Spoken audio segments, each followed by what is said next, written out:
In a recent interview with Xinhua, Karsten Boyer Thøgersen, a former consul general of Denmark in China's Shanghai and Guangzhou, said he hopes the very important trade between Europe and China will continue.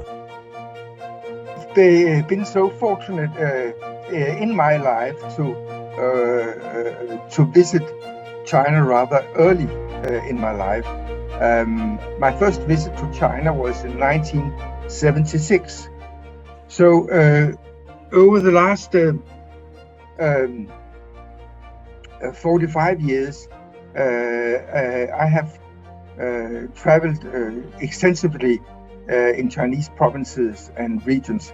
I've been to all of them actually, and so many times, and so I have had the opportunity to see for myself the changes in China, not least in the rural areas, and these changes, they have been massive, and I believe that Chinese people my age, they've seen for themselves a social and economic development which it took more than 120 years to carry through in European countries.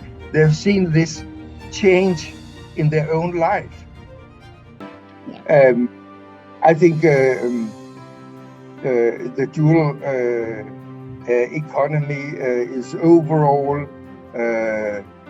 I see it as a remedy, as a policy also to make sure that there is an internal,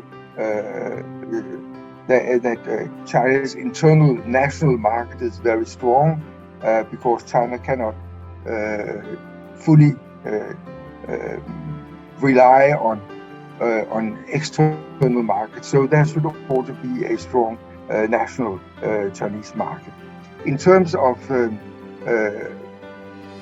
trade with China and international economic cooperation, I very much hope that this will continue, and I'm saying this as a Danish person and as a European, because open and regulated international trade has always been crucial for a country like Denmark and for many other European countries. If China has to continue its economic development, China also has to keep on open doors and take part in international trade. Simultaneously, European countries, Denmark, in order for our consumers to prosper, we have to continue and expand our trade and economic cooperation with China. So I hope very much that the very important trade between Europe and China will continue as it has done over the last 40 years.